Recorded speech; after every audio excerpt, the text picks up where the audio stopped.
अपमान। कोई व्यक्ति दूसरे का अपमान क्यों करता है? क्या आपने कभी विचार किया है? वैसे तो हम भी बिना कारण बहुतों का अपमान करते हैं। हमारा अपना अपमान भी बहुत बार होता है। संसार का सारा व्यवहार एक दूसरे का अपमान करने पर टिका है। जैसे पति अपनी पत्नी का अपमान करता है, पिता अपनी संतानों का अपमान करता है, नौकरी देने वाला अपने नौकर का अपमान करता है, अर्थात जो भी बलवान है वो निर्बल का अपमान करता है। यदि हम शक्तिमान हैं तो अपमान के बदले में लड़ाई करते हैं, और यदि लड़ने की शक्ति नहीं होती तो हम अपमान सह लेते हैं, स्वयं को निर्बल और असहाय मान लेते हैं।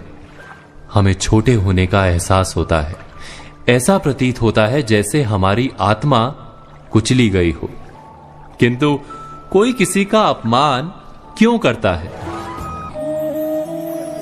हम विचार कर रहे थे कि जब अपमान होता है तो मनुष्य को अपनी निर्बलता का एहसास होता है, और निर्बलता का बोध मनुष्य को कुचल देता है। वो अधिक से अधिक निर्बल बन जाता है, अत्याचार सहने की आदत सी पड़ जाती है, आत्मविश्वास का नाश हो जाता है।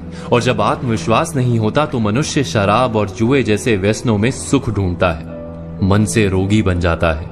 आखिर किसी भी मनुष्य की ऐसी दुर्गति कोई क्यों करता है? अपमान करने वाला वास्तव में क्या सिद्ध करना चाहता है?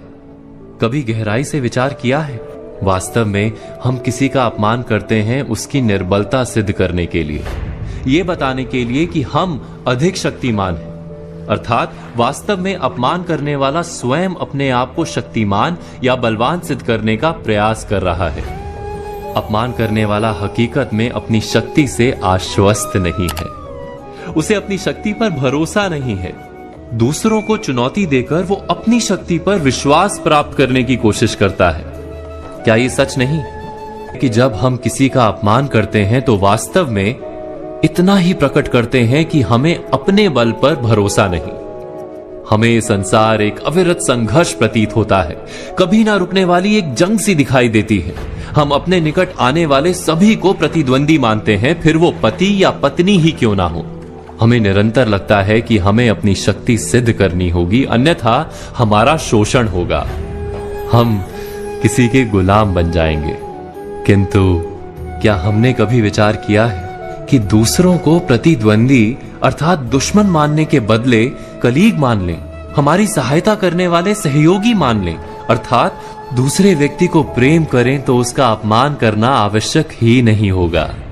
किंतु प्रेम करने के लिए आत्मविश्वास आवश्यक है।